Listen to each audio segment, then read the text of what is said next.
Hola, ¿qué tal? Nosotros somos alumnos de la Facultad de Ciencias Médicas, carrera de Medicina de la Universidad Nacional del Caaguazú, y hoy les estaremos hablando sobre qué son las dislipidemias. Nuestro profesor es el bioquímico Nelson Portillo. Los integrantes son Nelson Bogado, Luis Morel, Oscar Silvero y Josué Ortellado. Bueno, como sabemos, la grasa que ingerimos a través de la dieta debe ser absorbida para luego poder ser transportada y a través de eso para que llegue a los diversos tejidos, organismos para su utilización o también para que sirva como reserva de energía. Pero ¿qué es lo que pasa? Estas grasas, estos lípidos deben ser transportados a través de la sangre, y como sabemos, una de las características principales de los lípidos son que son moléculas anfipáticas. Entonces ahí hay un pequeño problema. Al ser absorbidos estas grasas, luego son empaquetados con otras proteínas para ser transportados, y es ahí lo que se forman las liposproteínas. Las liposproteínas son macromoléculas que transportan lípidos a través de los líquidos del organismo hacia y desde los tejidos. En cuanto a la clasificación de las lipoproteínas, partiendo de su densidad en un orden creciente, tenemos al kilomicrón, tenemos también a la VLDL, que es la lipoproteína de muy baja densidad, que por sus siglas en inglés son las Very Low Density Lipoprotein. Luego tenemos a la LDL, que son las lipoproteínas de baja densidad, Low Density Lipoprotein. Tenemos también a la HDL, que es la High Density Lipoprotein, la lipoproteína de alta densidad. La densidad de una lipoproteína está determinada por la cantidad de lípido y proteína por partícula. Bueno, normalmente a la HDL se lo conoce como el colesterol como el colesterol bueno se lo conoce. Y a la LDL se lo conoce como el colesterol malo. ¿Por qué eso? Porque en cuanto a su configuración, en cuanto a su composición, normalmente lo que más abunda en el LDL es el colesterol. Entonces por eso se le conoce como colesterol malo. Y no es que porque ya esté presente en la sangre quiere decir que es algo malo, sino que su alta concentración lo que es malo. Y eso debemos evitar. Y por eso entonces esa es la explicación del colesterol bueno y del colesterol malo. Bueno, las dislipidemias son un término en general, ¿verdad?, que se utiliza para ciertos trastornos metabólicos de los lípidos, que a través de estos trastornos se producen varias patologías que se clasifican como dislipidemias. A su vez se dividen en primarios y secundarios. Normalmente los primarios son los que son por factores de mutación, y los secundarios son por diferentes otros factores externos, como puede ser el estilo de vida. Tenemos a la hiperpoliproteinemia primaria, que se subdivide en hipercolesterolemias primarias, hiperlipemias mixtas, hipertrigliceridemias primarias. Luego la hipercolesterolemia primaria se subdivide en hipercolesterolemia familiar, poligénica, y la hiperalfa poliproteinemia familiar. La hiperlipemia mixta se divide otra vez en disbeta poliproteinemia familiar, hiperlipemia familiar combinada y también la hiperlipemia mixta esporádica. La hipertrigliceridemia primaria se subdivide en síndrome mequilomicronémico familiar, hipertrigliceridemia familiar grave y la hipertrigliceridemia esporádica. Como pudimos observar en estas clasificaciones, encontramos varias patologías. Esas son las primarias, pero como vimos que hay muchas, solo vamos a tocar ciertas patologías, las que son más comunes, para que no sea tan largo este video y así no se aburren de nosotros. Bueno, en cuanto a la hipercolesterolemia familiar, es una enfermedad hereditaria, ya hice su nombre, familiar, debido a una mutación en el gen del receptor de la LDL. La mutación se encuentra en el brazo corto del cromosoma 19. Es la enfermedad monogénica más frecuente. Según últimos estudios, se halló que normalmente por cada 400 habitantes uno sí o sí posee esta hipercolesterolemia familiar. Esta mutación provoca su alteración funcional y su consecuencia alteración de LDL en plasma. Esto hace que haya una alta concentración. ¿Por qué? Porque cada célula que debe de tener ese receptor para LDL no está activado, entonces no es capaz de metabolizar esa LDL, entonces cada vez más va subiendo la concentración.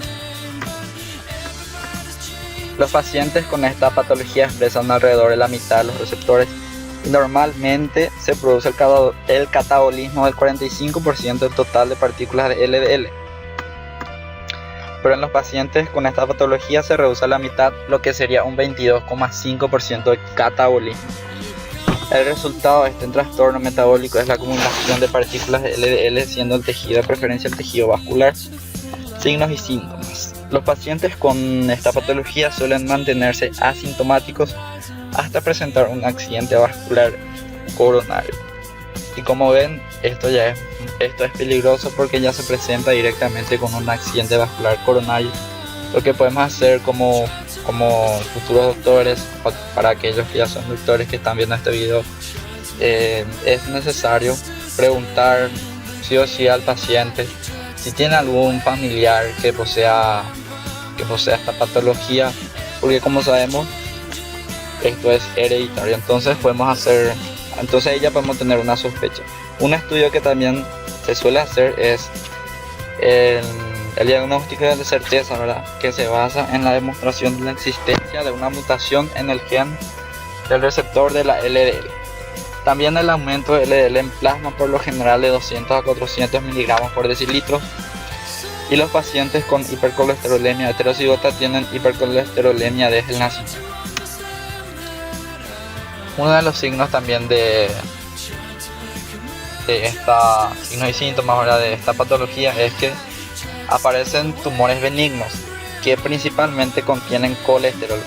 Podemos ver cómo aquí en las manos aparecen, porque su lugar de preferencia son las manos y los pies. Aquí podemos observar los pies. En cuanto al tratamiento, podemos decirle al paciente que adopte un mejor estilo de vida haciendo ejercicios, aplicando una dieta saludable, bajo en grasas. Atiendan esto, muy importante, bajo en grasas. Y luego, partiendo de todo eso, si no mejora el paciente, recurrimos a lo que son los fármacos. Es importante mencionar para este tratamiento, ¿verdad?, lo que son los que pertenecen al grupo de las estatinas. Lo que hace este fármaco es actuar directamente sobre la enzima principal, la enzima reguladora del metabolismo del colesterol, que sería la HMG-CoA reductasa. Hipertrigliceridemia familiar es una afección frecuente con una prevalencia del orden del 1% en la población general y el 5% entre los supervivientes de un infarto de miocardio. La enfermedad se caracteriza por el aumento de triglicéridos transportados por las partículas de VLDL y en algunos casos, además por la presencia de kilomicrones en ayuno. El estudio familiar ha permitido establecer que la enfermedad se transmite con un patrón autosómico dominante con una penetrancia del rasgo muy variable.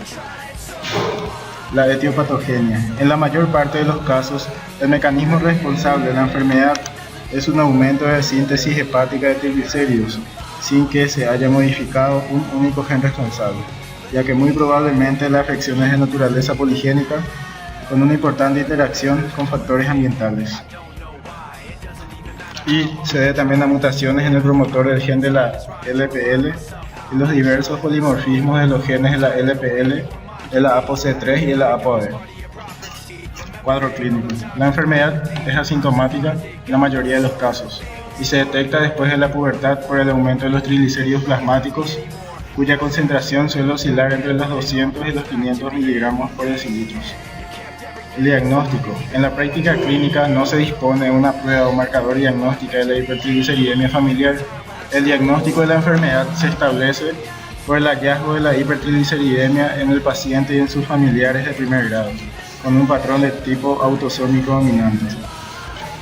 En el tratamiento de las hipertrigliceridemias primarias consiste en promover un aumento de la actividad física y una restricción calórica en los individuos obesos. Los monosacáridos y disacáridos de la dieta deben sustituirse por polisacáridos y hay que disminuir la ingestión de grasa, en particular la que contiene ácidos grasos saturados, y en especial suprimir por completo la ingesta de alcohol.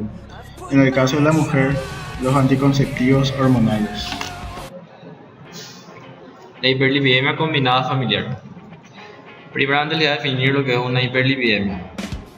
Son alteraciones del metabolismo de las grasas donde hay un aumento de una o varias fracciones lipídicas en la sangre, ya sea de triglicéridos, colesterol, etc. En la hiperlipidemia combinada familiar, que también es una enfermedad hereditaria, provoca aumentos de concentraciones plasmáticas de VLDL, LDL y disminución de la HDL. Si bien es una enfermedad hereditaria, actualmente se desconoce cuál es el gen que la causa. Y la alteración bioquímica característica de esta enfermedad es el aumento de la ApoB100 en plasma. ¿Qué es la ApoB100? Es una proteína implicada en el metabolismo de los lípidos, siendo el principal constituyente proteico de las lipoproteínas de muy baja densidad y de baja densidad. ¿Cómo se da su aumento? El aumento se da por un aporte exagerado de ácidos grasos al hígado. Esto estimula la síntesis de la ApoB, ya que ésta se produce en el hígado y ocasiona alteraciones lipídicas. Tenemos tres tipos de hiperlipidemia combinada familiar. Tenemos las 2A, cuando hay un aumento de la VLDL. Tenemos el tipo 4, cuando hay un aumento de la VLDL. Y la del tipo 2B, cuando hay aumento de ambas, tanto de la VLDL y la LDL. El 20% de los pacientes con cardiopatía isquémica antes de los 60 años presentan hiperlipemia o hiperlipidemia combinada familiar. Esto le confiere una gran importancia clínica. Para su tratamiento, la valoración de las alteraciones clínicas y bioquímicas mencionadas constituye el primer paso para instaurar un programa terapéutico. Las medidas dietéticas no suelen bastar y en general hay que recurrir a la asociación de fármacos hipolipemiantes. Estos fármacos son sustancias que tienen la capacidad de disminuir los niveles plasmáticos en sangre. Las dislipidemias secundarias son todas aquellas alteraciones en el metabolismo de los lípidos que tienen como causa subyacente ciertos estados fisiológicos, patológicos o debidos a la acción de ciertos fármacos. Uno de ellos, por ejemplo, corresponde a la diabetes mellitus. Como es el conocimiento de todos, la diabetes es una patología que se caracteriza por un déficit de insulina. La insulina es la hormona encargada de activar a la lipoproteína lipasa, enzima encargada de hidrolizar a los triglicéridos a nivel de los capilares sanguíneos. Al existir un déficit de insulina, existe un déficit en la actividad de la lipoproteína lipasa, lo que determina un aumento en la concentración de triglicéridos y por ende un estado de hipertrigliceridemia. El hipotiroidismo es otro de los casos. Lo que ocurre en esta patología es que hay una disminución en la actividad de los receptores LDL, lo que a su vez determinan un aumento en la concentración del colesterol LDL, determinando de esta forma un estado de hipercolesterolemia. El consumo y abuso del alcohol puede causar en el organismo un estado de hipertrigliceridemia, que se explica de la siguiente forma. El alcohol es una sustancia extraña para el organismo y lo que el cuerpo trata de hacer para compensar esta situación es transformar el alcohol en otra sustancia que el organismo sí pueda reconocer y posteriormente eliminar. Esto lo realiza mediante un proceso de oxidación del alcohol. En este proceso se consumen moléculas de NAD+, lo que a su vez determina una disminución de la disponibilidad de la lipasa hepática, lo que a su vez ocasiona un bloqueo parcial en la oxidación de los ácidos grasos y un aumento en la síntesis de triglicéridos. Es por ello que, por acción del alcohol, tenemos un estado de hipertrigliceridemia. Los factores que influyen para que la obesidad altere el metabolismo lipídico son básicamente tres: el aumento en el flujo de ácidos grasos libres, el depósito masivo de triglicéridos y el aumento del aporte de hidratos de carbono a la dieta. A su vez, estos tres factores determinan un aumento del colesterol total y el colesterol LDL y un descenso del colesterol HDL, ocasionando de esta forma un estado de hipertrigliceridemia. Los tratamientos se dividen básicamente en dos grandes dimensiones: las recomendaciones dietéticas y la terapia farmacológica. En cuanto a las recomendaciones dietéticas, tenemos a su vez varios factores. La dieta principalmente, en donde se recomienda que la ingesta de colesterol sea inferior a 300 miligramos al día en casos de hipercolesterolemias y menor a 500 miligramos en hipertrigliceridemias. La acción del tabaco. El tabaco aumenta los triglicéridos, reduce el HDL y potencia el efecto hiperlipidemiante de los diuréticos y beta-bloqueantes. El alcohol, su consumo excesivo puede producir aumento en las concentraciones de LDL. Reducir el consumo del alcohol es lo recomendable, 30 gramos al día. La obesidad. En pacientes obesos con hipertrigliceridemias se debe realizar una mayor restricción calórica y evitar el consumo del alcohol. Y todo esto se debe acompañar del ejercicio físico, lo que potencia el aumento de HDL, reduce la cantidad de triglicéridos y ligeramente de LDL y el colesterol total. También reduce la tensión arterial y mejora la estabilidad cardíaca. En cuanto a la terapia farmacológica, tenemos distintos grupos de fármacos. Primeramente tenemos a las estatinas, que son el grupo de fármacos de primera elección para tratar los casos de hipercolesterolemias. Luego tenemos el ezetimibe, que es un fármaco que también trabaja sobre la hipercolesterolemia cuando el paciente es alérgico o intolerante a las estatinas. Luego tenemos los fibratos, que son el grupo de fármacos de primera elección para tratar las hipertrigliceridemias. Y finalmente tenemos las resinas de intercambio iónico, que son un grupo de fármacos que trabajan en conjunto con las estatinas cuando el nivel de hipercolesterolemia es demasiado elevado. Muchas gracias.